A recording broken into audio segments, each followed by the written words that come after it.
పరిశుద్ధాత్మ నాలోన వచ్చినందున దుష్ట సాతానుని ఒక్క మాటతో పారద్రోలేదన్, ఒక్క మాటతో పారద్రోలేదన్.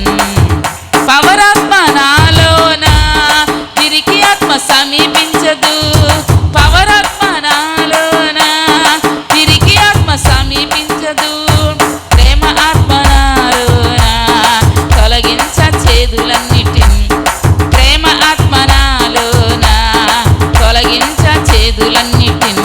శక్తి గల పరిశుద్ధాత్మ నాలోన వచ్చినందున దుష్ట సాతానుని ఒక్క మాటతో పారద్రోలేదన్, ఒక్క మాటతో పారద్రోలేదన్. క్రమపరచు పరిశుద్ధాత్మ నన్ను కంట్రోల్ చేసి నడిపించును, క్రమపరచు పరిశుద్ధాత్మ నన్ను కంట్రోల్ చేసి నడిపించును. ఇష్టము వల తిరుగను నేను తన చిత్తం చేసి జీవించేదను, ఇష్టము వల తిరుగను నేను తన చిత్తం చేసి జీవించేదను. శక్తి గల పరిశుద్ధాత్మ నాలోన వచ్చినందున దుష్ట సాతానుని ఒక్క మాటతో పారద్రోలేదన్, ఒక్క మాటతో పారద్రోలేదన్. క్రీస్తులో సువాసన నేను వీధి వీధి వెదజల్లేదన్, క్రీస్తులో సువాసన నేను వీధి వీధి వెదజల్లేదన్. రక్షింపబడు వారికి మేము జీవమిచ్చు సుగంధమైతిమి, రక్షింపబడు వారికి మేము జీవమిచ్చు సుగంధమైతిమి. శక్తి గల పరిశుద్ధాత్మ నాలోన వచ్చినందున దుష్ట సాతానుని ఒక్క మాటతో పారద్రోలేదన్, ఒక్క మాటతో పారద్రోలేదన్.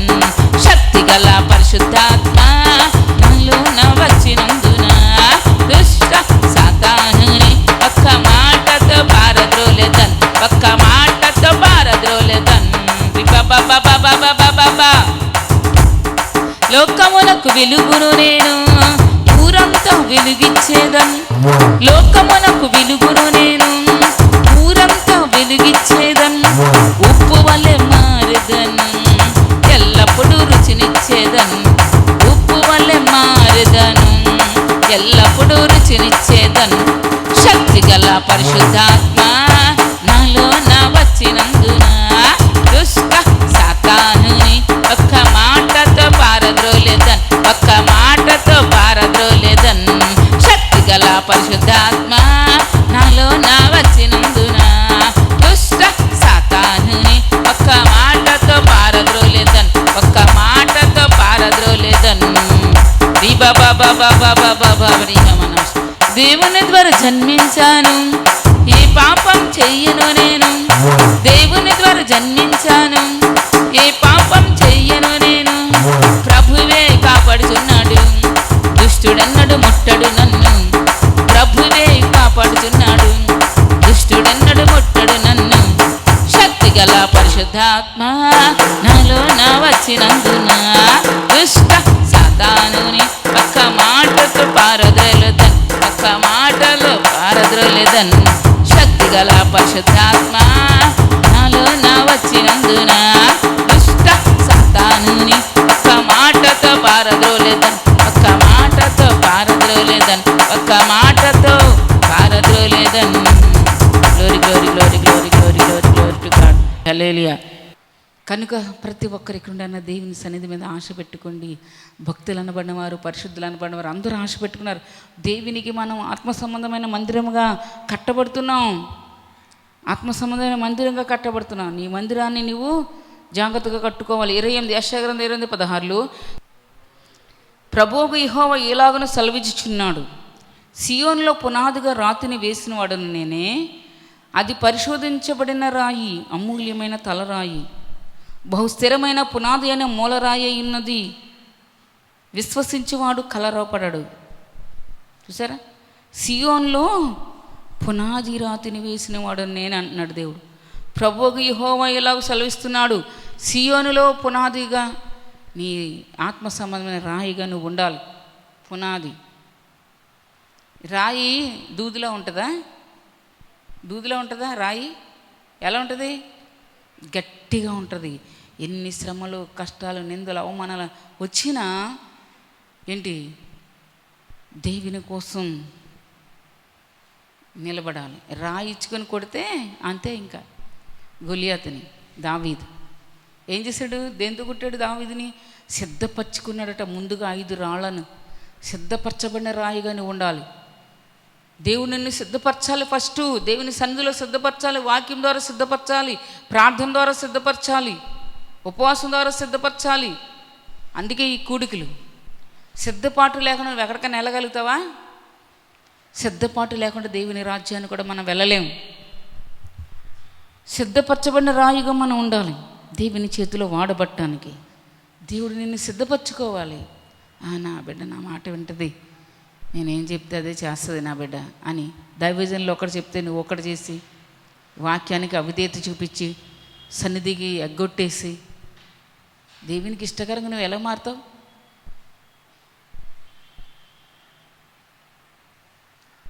నిద్ర పక్కన పెట్టాలి. ఏం పెట్టాలి? నిద్ర పక్కన పెట్టాలి. పక్కన పెట్టాలి. అన్నీ ఆ రాజ్యం నాది, ఈ రాజ్యం కాదు, ఈ రాజ్యంలో నేను కొంతకాలమే అని ఆశ. దేవుని చూడాలి, దేవునితో ఉండాలని ఆశ కలిగిండు. ఈ లోకంలో ఆటోమేటిక్గా అన్నీ ఆయన ఇచ్చేస్తాడు నీకు. హల్లెలూయా. నువ్వు ప్రాకులాడడం అవసరం లేదు, వాటి కోసం ప్రయాసపడక్కర్లేదు. దేవుని ఆశీర్వాదాల కోసం పైన వాటిని వెదకండి అన్నాడు ఆయన. ఆదికాండము 28:10 యాకోబు కూడా ఒక రాయి తీసుకొని తలగడగా పెట్టుకొని పండుకున్నాడట. యాకోబు ఒక రాయి తీసుకొని తలగడగా పెట్టుకొని పండుకున్నాడు. ఆ రాయి తలగడగా పెట్టుకున్నాడట. అనేకమైనటువంటి రాయిలు ఉన్నాయి కానీ ఒక్క రాయి తీసుకున్నాడు. అనేకులను ఆశ్రయమిచ్చే రాయిగా నీవు ఉండాలి. అంటే అనేక మందికి నీ ప్రార్థన ఆశీర్వాదంగా ఉండాలి. అనేక మందికి ఆశ్రయం ఇవ్వాలి నీ ప్రార్థన. ఆదరించే స్వభావము ప్రేమ అభిషేకంలో వస్తుంది. ప్రేమ అభిషేకం కలిగి ఉండాలి. దేవుని యొక్క ఆశీర్వాదం దేవుని సన్నిధిలో. యాకోబు తలగడగా ఒక రాయి పెట్టుకొని పండుకున్నాడట. ఆదికాండం 28:10 చదివితే, యాకోబు బెయేర్షెబా నుండి బయలుదేరి హారాను వైపు వెళ్ళుచు ఒక చోట చేరి ప్రొద్దు గురింకినందున అక్కడ ఆ రాత్రి నిలిచిపోయి ఆ చోటి రాళ్లలో ఒకటి తీసుకొని తనకు తలగడగా చేసుకొని అక్కడ పండుకొనిను. అప్పుడు అతడు ఒక కల కనెను. అందులో ఒక నిచ్చెన భూమి మీద నిలబడి ఉండెను. దాని కొన ఆకాశం నంటెను. దాని మీద దేవుని దూతలు ఎక్కుచూ దిగుచునుండిరి. మరి యెహోవా దానికి పైగా నిలిచి, నేను నీ తండ్రి దేవుడను, నేను నీ తండ్రి అయిన అబ్రహాము దేవుడను, ఇస్సాకు దేవుడను, యెహోవాను అని చెప్పాడట. నేను నీ తండ్రి అయిన అబ్రహాము దేవుడని, నీ తండ్రి అయిన ఇస్సాకు దేవుడైన అబ్రహాముని నేను నీ సంతానానికి నీవు పండుకొని ఉన్న ఈ భూమిని నీకుని నీ సంతానమునకు ఇచ్చేదను. నీ సంతానం భూమి మీద లెక్కకు ఇసుక రేణువుల వలె అవుతుంది. నువ్వు పడమటి తట్టును, తూర్పు తట్టును, ఉత్తరపు తట్టును, దక్షిణ తట్టును వ్యాపించదవు. భూమి యొక్క వంశములన్నీ నీ మూలముగాను నీ సంతాన మూలముగాను ఆశీర్వదించబడతాయి. హల్లెలూయా. దేవుని యొక్క ఆశీర్వాదం నీ మూలంగా, నీ సంతానం మూలంగా ఆశీర్దిస్తానని ఆనాడే యాకోబుతో దేవుడు మాట్లాడాడు. ఒక రాయి తలగడగా తీసుకొని పెట్టుకున్నాడు. మనము అనేక మందిని ఆదరించేవారుగా, గట్టి ప్రతిష్టమైన ప్రార్థన కలిగిన వారుగా, రాయి మెత్తగా దూదిలో ఉండదు కదండి, ప్రార్థించేవారుగా, దేవుని సన్నిధులు కష్టమైన, నష్టమైన, నిష్ఠూరమైన రాయి చాలా స్ట్రాంగ్గా ఉంటుంది. అదేవిధంగా మనము దేవుని కోసం ఎన్ని వచ్చినా ఎవరిని చూడకూడదు, దేవుని చూడాలి. దైవజనులు వాక్యం చెప్పినప్పుడు సరి చేసుకోవాలి. మాకు మొట్టమొదటిగా చెప్పే మాకు వాక్యం, తర్వాత మీకు. దేవుని మంచి సన్నిధి దేవుడు మీకు ఇచ్చారు. ఎంత ఆశీర్వాదకరమైనటువంటి సన్నిధో మీకు తెలియట్లే. ఆశతో రావాలి. నా మంది రావడంలో ఒక దినము గడిపే 1000 దినాల కంటే శ్రేష్టమైన ఆశీర్వాదం మీకు ఇస్తానన్నాడు దేవుడు. ఆశ పెట్టుకున్న ఎప్పుడైనా ఆయన సన్నిధిలో, ప్రభా ఇటువంటి ఆశీర్వాదాలు ఉన్నాయంటయ్యా, మాకు ఇస్తావా ఇవ్వా మమ్మల్ని కూడా క్షమించు, దీవించు అని ఎప్పుడన్నా అడుగుతున్నావా? మొదటి దశలోని రాసిన పత్రిక 3వ అధ్యాయం 7వ వచనంలో అక్కడ దైవ సేవకుల్ని ఆదరించింది. అనేక మంది విశ్వాసులు ప్రార్థన దైవజనులను ఆదరించింది. ఈరోజున దైవజనులు నీ ద్వారా ఆదరించబడుతున్నారా? అన్ని వదులుకొని నీ కోసం వచ్చారే, అన్ని సుఖాలు వదులుకొని నీ కోసం దేవుడు ఏర్పాటు చేశారు వాళ్ళని. అందుచేత సహోదరులారా, మా ఇబ్బంది అంతట్లోని శ్రమ అంతట్లోని మీ విశ్వాసమును చూచి మీ విషయంలో ఆదరణ పొందుతిమి. హల్లెలూయా. దైవజనులు చెప్తున్న సాక్ష్యం ఇది. విశ్వాసం చూచి మా ఇబ్బంది అంతట్లో శ్రమ అంతట్లో మిమ్మల్ని చూసి మేము ఆదరణ పొందాం. అంతగా మీరు మమ్మల్ని ఆదరిస్తున్నారు. ఏలయనగా మీరు ప్రభునందు స్థిరముగా నిలిచితిరా, మేమును బ్రతికినట్టే. మేము మీ ముఖములను చూచి మీ శ్వాసములను లోపమును తీర్చినట్లుగా అనుగ్రహించబడినట్లుగా రాత్రింపగళ్ళు మేము దేవుణ్ణి అత్యధికంగా వేడుకుంటున్నాం. మీ లోపాలేంటో సరిచేయాలి ప్రభు మేమని. ఎలా అంటున్నారు చూసారా భక్తులు? మన దేవుని ఎదుట మిమ్మల్ని బట్టి మేము పొందుతున్న యావత్తు ఆనందము నిమిత్తము దేవునికి తగినట్లుగా కృతజ్ఞతాస్తులు ఎలాగో చెల్లించగలం మేము? హల్లెలూయా. అంతగా దశలోని సంఘస్థులు దేవునిలో ఎదిగారట. మాసిదోనియా సంఘస్థులు కూడా కళ్ళు తీసి, హల్లెలూయా, మాసిదోనియా సంఘస్థులు కూడా పౌలు గారికి వాళ్ళ కళ్ళను తీసి ఇచ్చేంతగా ప్రేమించారట. కొరింథీ రాసిన పత్రిక 8వ అధ్యాయం ఉంటుంది, నిరుపేదలైన వారు వారి దాతృత్వం దేవునికి ఇచ్చే విషయంలో బహుగా విస్తరించిందట. మేము దేవునికి ఇస్తున్నాం, పరలోక రాజ్యంలో మా పేరున ఉంటుంది. అడిగిళ్ళకి ఏమి ఇళ్ళవేమి ఉండవా? నీకు కట్టుకోవా? ఇక్కడ దేవునికి ఇవ్వటం ద్వారా శాపాన్ని తొలగించుకోవా? కన్ను మూసి నీతో రాందాని కోసం నువ్వు ఎందుకంత ఆశ పెట్టుకుంటావు? దేవుడి మీద పెట్టుకోలుగా ఆశ. దేవుడి మీద ఆశ ఉన్న వాళ్ళని దేవుడు ఎప్పుడు కూడా విడిచిపెట్టడు. అది తెలుసా మీకు? చూడండి, 1 కొరింథీ రాసిన పత్రిక 3:16లో మీరు దేవుని ఆలయమై ఉన్నారని దేవుని ఆత్మ మీలో నివసించున్నారని మీరు ఎరుగురా? ఎవడెన్నో దేవుని ఆలయమును పాడు చేసినట్లా దేవుడు వాడిని పాడు చేయను. దేవుని ఆలయం పరిశుద్ధమైనది, మీరు ఆ ఆలయమై ఉన్నారు. దేవుని ఆలయం పరిశుద్ధమైన నీ హృదయాన్ని పరిశుద్ధంగా ఉంచుకుంటున్నావా? పరిశుద్ధమైన మాటలతో, వాక్యంతో, ప్రార్థనలతో ఉంచుకుంటున్నావా? ఇష్టమైనట్టు బూతులతో నింపుకుంటున్నావా? కుల్లి కపటం అశుద్ధంతో నింపుకుంటున్నావా? దేవుడి నీలో నివసించడు, అపవాది నివసిస్తాడు. ఒకటి పోయి ఇంకా 7గురిని తీసుకొస్తాడు అపవాది. ముందులాగా తయారవుతూ ఉంటే దినదినం మనం దేవునిలో ఎదుగుతూ ఉండాలి. హల్లెలూయా. మీరు దేవుని ఆలయం అన్నారు, దేవుని ఆత్మ మీలో నివసిస్తున్నాడు. ఆత్మ పొందుకోవాలనే ఆశ కలిగి ఉండాలి. దేవుని రాజ్యం త్వరలో వస్తుంది, దేవుడు త్వరగా వస్తున్నారు. హల్లెలూయా. పెనం మీద ఒక వ్యక్తి కూర్చున్నాడు, సిగరెట్ కాల్చుకుంటా, బీడీ అంట. నేను అలాంటివి చూడను, చూసి చెప్తాను. నేను చూడలే అనేసాను, చూపిస్తుంటే. ఏంటి, పెనం కిందన పొయ్యి ఉంది, సాతాను స్పిరిట్ చూసారా? బీడీ కాల్చుకుంటూ కూర్చుంటే ఈ ప్రజలందరూ వెళ్ళి ముక్కేసి సాష్టాంగ నమస్కారాలు పెట్టేస్తున్నారట. అది దేవుడా? ఈ లోక సంబంధమైన వ్యసనాలకు గురి చేసేది దేవుడిని, భూమిని, ఆకాశాన్ని, మన పితరుల్ని, తాత ముత్తాతల్ని పుట్టించాడా వాడు దేవుడా? ఎంత సాతాను మనసు ప్రజల్లో నూరుతున్నాడో తెలుసా మీకు? ప్రార్థన చేస్తున్నారా మీరు? యూట్యూబ్లు చూడండి. పెనం మీద కాలుతున్న పెనం మీద సాతాను కూర్చున్నాడు, సిగరెట్ కాల్చుకుంటా, బీడీ కాల్చుకుంటా. ఈ ప్రజలంతా వెళ్ళి మొక్కేస్తున్నారు. బీడీ బాబా అంట, ఆడు వేరు. మళ్ళా చూడండి ఎలా ఉందో. నిజమైన దేవుని తెలుసుకొని నువ్వేం చేస్తున్నావు? అలాంటి వాళ్ళు నరకానికి తీసుకెళ్ళిపోతున్నాడు సాతానుగాడు వాళ్ళని. భూమిని, ఆకాశాన్ని పుట్టించాడు, మన తాత ముత్తాతను పుట్టించాడు వాడు ఎలా దేవుడు అయ్యాడు? ఇలా మొక్కేయడానికి. ఎంత అజ్ఞానంలో ముంచుతున్నాడో ప్రజలను చూసారా? నిజమైన దేవుని తెలుసుకున్న గొప్ప కృపనికి ఇచ్చాడు దేవుడు. ఆయన పరిశుద్ధ మందిరాన్ని తీసుకొచ్చాడు, అన్నీ వినిపింపజేస్తున్నాడు. మరి నువ్వు ఊరుకుని ఎలా ఉండగలుగుతావు? అలాంటి వాళ్ళని నాశనానికి వెళ్ళిపోతుంటే నీ వాళ్ళు అనేక మంది నమ్మలేదు. ప్రార్థన చేయవా? ఆస్వాదకరమైన మార్గంలో నడవా?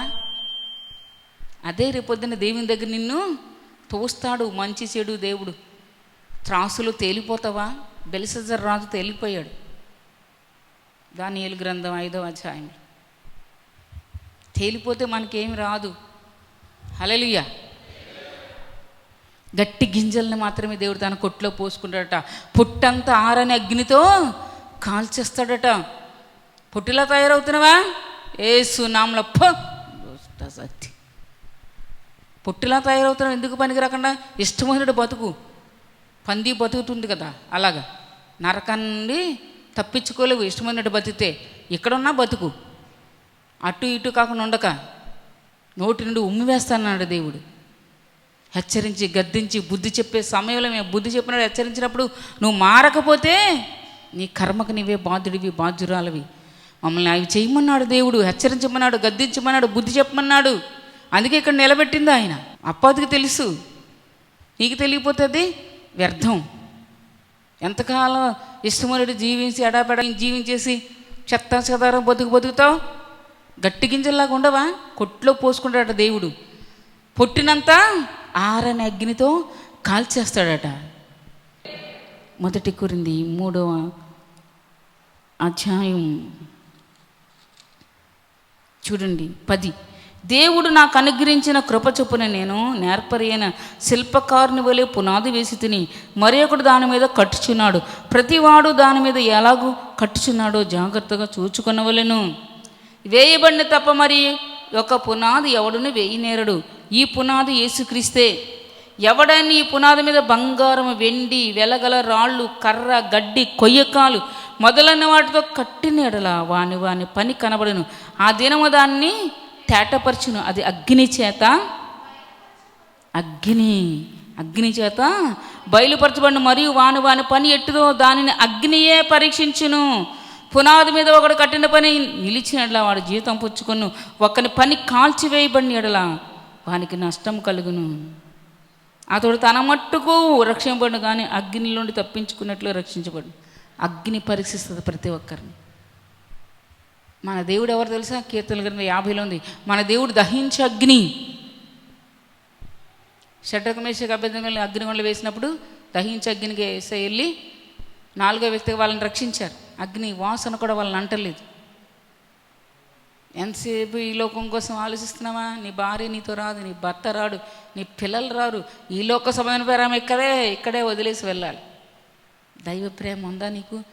కుటుంబాలు చూసినప్పుడు, దైవజనులను చూసినప్పుడు దైవ ప్రేమ కనబడుతున్నదా నీలో?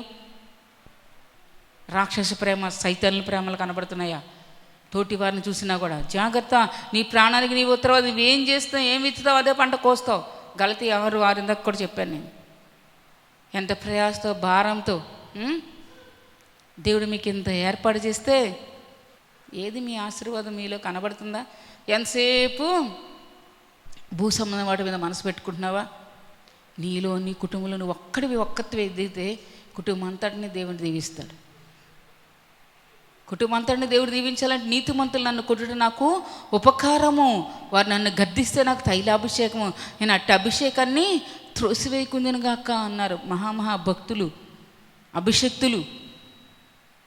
141 కీర్తన 5. దేవుని యొక్క ఆశీర్వాదం పొందిన దేవుని బిడ్డలు, దైవజనులు ఒక మాట, ఒక గద్దింపన్నా నీకు ఆశీర్వాదం అది. హల్లెలూయా. మొహం చిన్నబుచ్చుకున్నావా? సాతాను స్వభావం. ఒక గద్దింపుతో సాతాను పారిపోతాడు. మరి నువ్వు దాన్ని అంగీకరించకపోతే నీలో ఉన్న సాతాను ఎలా పోతాడు? హల్లెలూయా. ఒకడు పోతే ఇంకా 7 వస్తాయి, 8 అవుతాయి. ఇప్పుడు మరీ చెడ్డవ తీసుకొస్తాడట. మత్తయి 12:42. తనకంటే ఇంకా చెడ్డవ తీసుకొస్తాడట. నీరు లేని చోట్ల తిరుగుతాడట అపవాది. నీరు లేకుండా, వాక్యం లేకుండా, వాక్యం అనే నీరు లేకుండా దేవుని సన్నిధి మానేసి కూర్చుంటున్నావా? జాగ్రత్త. భర్త గురించి భార్యను అడుగుతాడు దేవుడు, భార్య గురించి భర్తను అడుగుతాడు, కుటుంబాన్ని అడుగుతాడు. హెచ్చరించబడి దేవుని సందులో వెళ్తున్నావా? ఏదో వచ్చేయాలి, వెళ్ళకపోతే ఒక్కరు కూడా వెళ్ళిపోతే బాగోదనుకొని వస్తున్నావా? నీ ప్రాణానికి నీవే ఉత్తరవాది. ప్రకటన గ్రంథం 22:18 ఉంది. ఈ బైబిల్లో వ్రాయబడిన మాటలు ఏదైనా సరే నువ్వు తీసివేస్తే పరలోక రాజ్యం ఉండదు. కలిపితే దీనిలో ఉన్న తెగుళ్ళన్నీ వచ్చేస్తాయి. జాగ్రత్త. పరలోక రాజ్యం ఉండదట. ఎవరికి? ఈ గ్రంథమందున్న ప్రవచన వాక్యములు విని ప్రతివానికి నేను సాక్ష్యం ఇచ్చినది ఏమనగా, ఎవడన్ని వీటితో మరి ఏదైనా కలిపినడలా ఈ గ్రంథంలో రాయబడిన తెగుళ్ళు దేవుడు వానికి కలుగజేశాడ. కలిపితే తెగుళ్ళు వస్తాయి. అర్థమైందా? ఎవడన్ని ఈ ప్రవచన గ్రంథమందున్న వాక్యములలో ఏదైనాను తీసివేసినడలా దేవుడు ఈ గ్రంథంలో రాయబడిన జీవవృక్షంలోను పరిశుద్ధ పట్టణంలోను వానికి అస్సలు పాలు పంపులు ఉండవు. ఏంటో అనుకున్న వాక్యం ఉన్నట్టుగా క్రమాన్ని పట్టించమంటారు, ఆ ఆజ్ఞలు పట్టించమంటారు. మరి ఎందుకు వచ్చేది? ఎంతసేపు ఎడపట్టి జీవితంలో బయట బతుకో, రావద్దు ఇంకా ఏసు సందికి, ఏసు నామలో ఇష్టశక్తి బుద్ధులు.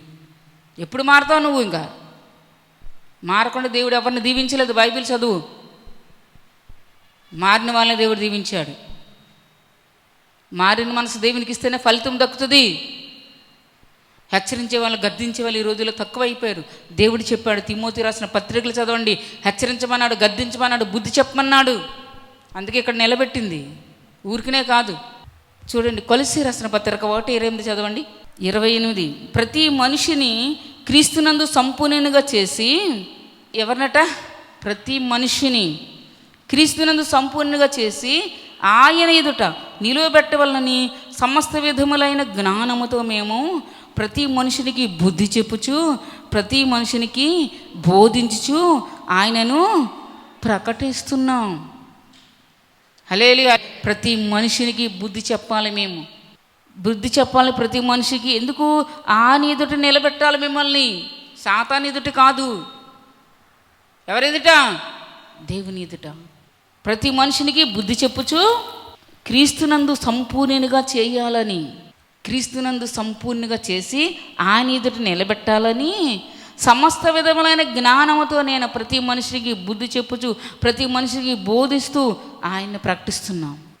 సమస్త విధమైన జ్ఞానం దేవుని దగ్గర సన్నిధిలో గడపడం ద్వారా వచ్చే జ్ఞానంతో మేము మిమ్మల్ని దేవుని దగ్గర ఎదుట నిలబెట్టాలని. ఎంత ఆశీర్వదకరమండి అది. నువ్వు యాక్సెప్ట్ చేస్తున్నావా ఆ విధానాన్ని? ఎంతసేపు తిందాం, తాగుదాం, రేపు పొద్దున దేవుని దగ్గర జీరో, సాతాను దగ్గర ఉంటుంది నీదంతా. ఈ లోకం కోసం బ్రతుకుతున్నావు కదా. హల్లెలూయా. 1 పేతురు 4:8 ప్రేమ అనేక పాపములను కప్పుతుంది కనుక అన్నిటికంటే ముఖ్యంగా ఒకరిలో ఒకరు మిక్కటమైన ప్రేమ కలిగి ఉండాలి. వాక్యం చెప్తాడు, మేము గద్దిస్తాం, బుద్ధి చెప్తాం, మరలా మిమ్మల్ని అందరూ మేము ప్రేమిస్తాం. వాక్యం ద్వారా మనల్ని సరి చేసుకోవాలి. ప్రేమ అనేక పాపాలని కప్పేస్తుందట. హల్లెలూయా. కక్షలు పెట్టుకున్నావా నరకానికి పోతావు అంతే. గలతీ 5:16 చదువు. కక్షలు పెట్టుకున్న వాళ్ళని దేవుని రాజ్యం లేదు వాళ్ళకి. ఇంత వాక్యం వింటూ కూడా ఇంత సన్నిధిలో సాతానులు పోగొట్టుకొని దేవుని సన్నిధిలో ఉండాలని దేవుడు ఇంత సన్నిధి ఏర్పాటు చేస్తే ఇంకా సాతానులు ఆహ్వానిస్తూ ఒకటపోతే ఎందుకు తెచ్చుకుంటున్నావా? సన్నిధి ఎగ్గొట్టి జాగ్రత్త, నీ ప్రాణాలకి మీరే ఉత్తరవాదులు. 1 పేతురు 4:8 ప్రేమ అనేక పాపములను కప్పును గనుక అన్నిటికంటే ముఖ్యంగా ఒకనిలో ఒకడు మిక్కటమైన ప్రేమ కలిగి ఉండాలట. దైవికమైన పరిశుద్ధమైన ప్రేమ నీలో ఉందా? అలా ఉన్న వాళ్ళు ఏం చేస్తారు తెలుసా? వాక్యం చెప్పే దైవజనులు ఇంకా ప్రేమిస్తారు. ప్రభా మాతో మాట్లాడుతున్నావయ్యా, మమ్మల్ని ఇంకా ప్రేమిస్తున్నావయ్యా, మేము ఎలా ఉండాలో నీకు ఎలాగిష్టంగా ఉంటామో అలా మమ్మల్ని తీర్చిదిద్దుతున్నావయ్యా అని ఇంకా ప్రేమిస్తారట. దుర్వాసన కప్పివేసే పెద్ద రాయిగా నీవు ఉండాలి. ఇతరులు దుర్వాసనలు, ఇతరులు చెడు నువ్వు చూసినప్పుడు విన్నప్పుడు వాళ్ళ కోసం ప్రార్థన చేయాలి. 2వ సమూయేలు గ్రంథం 18:17 2వ సమూయేలు గ్రంథం 18:17లో అబ్షాలోము పెద్ద రాళ్ల కుప్ప అబ్షాలోము శరీరం మీద ఒక గొయ్యిలో వేసేసి పెద్ద రాళ్ల కుప్ప వేశారట. దుర్వాసన రాకుండా పైకి. ఇతరుల దుర్వాసన, ఇతరుల చెడు కార్యాలను విన్నప్పుడు చూసినప్పుడు వాళ్ళ కోసం దేవుని సన్నిధిలో ప్రార్థించాలి. అదే నీకు ఆశీర్వాదం వస్తుంది. చెడు కార్యాలు వాసన కొడతాయి దేవునికి. పాపపు వాసన తీసివేసే వ్యక్తిగా ఉండాలి. హల్లెలూయా. ఎటువంటి వ్యక్తివి నువ్వు? 1 సమూయేలు 7:40లో దావీదు ఏటిలో ఉన్న 5 నున్నని రాళ్ళు ఏరుకున్నట్ట గొలియాతు అయిన శత్రుని సంహరించడానికి. 1 పేతురు 4:1 క్రీస్తు శరీరమందు శ్రమపడ్డాడు కనుక మీరు కూడా అట్టి మనసును ఆ విధంగా ధరించుకోవాలి. ఏం ధరించుకున్నాను? నాకలు అవి ఇవి సన్నిధికి టైం అయిపోతున్నా కొంతమంది అద్దం ముందు నిలబడి బయటికి రారు. అద్దం ముందు నిలబడితే బయటికి రారు కొంతమంది. ఎంతసేపు చూసుకుంటా ప్రతిరోజు చూసుకుంటా కదా, మళ్ళా చూసుకోవాలా? అపవాది అటువంటివే టేకప్ చేస్తాడు. నీకు ఇలా ఉందా అని వాటి మీదే మనసు తిప్పుతూ ఉంటాడు. దైవరాజ్యం మీద, దైవాశీర్వాదం మీద ఉండదు మనసు. ఎక్కడ ఉంటుంది నీకు? హల్లెలూయా. దేవుని సన్నిధికి పిల్లల్ని చిన్నతనం నుండే కూర్చోబెట్టడం అలవాటు చేయి. వారి ఇష్టానుసారంగా బ్రతికి రేపొద్దు నీకు అవమానం తేకుండా చూసుకో. బాలుడు నడవలసిన త్రోవను వానికి నేర్పము, వాడు పెద్దవాడైన తర్వాత దాని నుండి తొలగిపోడట. దైవాశీర్వాదం లేని చోటకి తీసుకెళ్తున్నావా? హల్లెలూయా. దేవుని ఆశీర్వాదం ఎక్కడుందో నీకు ఇంకా తెలియలేదా? అది నీ కర్మ. ఎవరైనా తెలిసిన వాళ్ళు దైవ సన్నిధిని మానేస్తారండి? ఎలా మానబుద్ధి వస్తుంది? మీరు మంచిగా ఏదో ఇష్టపడుతున్నారు, ఏదో తింటున్నారు, ఏదో కూర అనుకుందాం, అది వండుకోకుండా మానేస్తారా? మీరు మానేయగలుగుతారా? మీకు ఇష్టం వచ్చిన వంటకం వండుకోకుండా తినకుండా? దేవుని సన్నిధి అంటే అంతమించి ఉండాలి నీకు. హల్లెలూయా. వాక్యమట క్రొవ్వు మెదడు దొరికినట్లుగా నాకు దొరుకుతుంది అన్నాడు ఒక భక్తుడు. దేవుని వాక్యమే మనల్ని బ్రతికించేది. వాక్యం అంటే ఆయనే మనలోకి వస్తే అపవాదికి చోటు ఉండదు. ఆ రాజ్యానికి సంబంధించిన వాళ్ళం మనం. ఈ రాజ్యం మనది కాదు. కన్ను మూస్తే మనది ఏది రాదు. ఎందుకు వాటి మీద ఆశ పెడతా? దేవుని మీద ఆశ పెట్టుకో. హల్లెలూయా.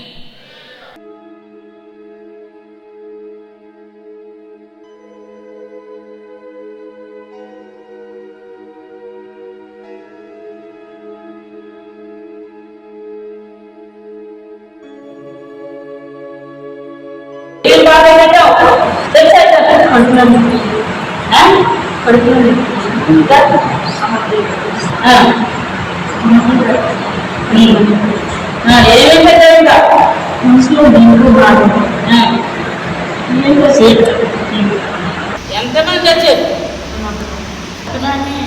అందరూ వెళ్ళిపోయారా? గట్టి చెప్పు. నేను కూడా వెళ్ళిపోతున్నా అనుకోకుండా దేవతాంధ్ర వెళ్ళిపోయారన్నారా? యేసుప్రభు ఎవరు? యేసుక్రీస్తు ఎవరు? నా పక్కన ఎవరున్నారు? యేసుప్రభు ఎవరు?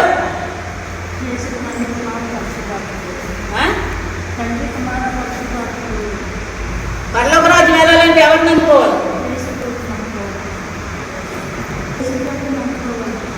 ఈమెకేం బాధలు పెట్టావు? ఇంకా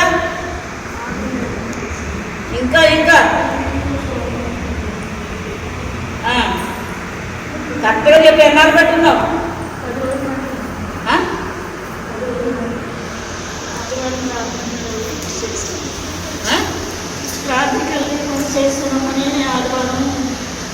ఏసత్వం ఏమంటావా? అగ్నిగుండాన్ని పంపించమంటావా? గట్టిగా చెప్పు. వద్దమ్మా, వెళ్ళిపోతున్నా నేను. వెళ్ళిపోతున్నా.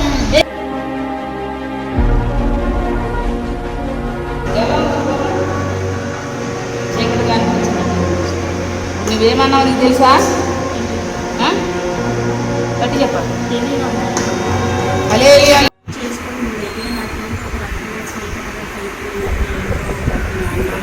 ఎన్నాళ్ళు బట్టి? 10 రోజులు బట్టి బాగా ఉంది. అది కూడా 10 రోజులు బట్టి బాగా చేస్తుంది చెప్పింది కదా.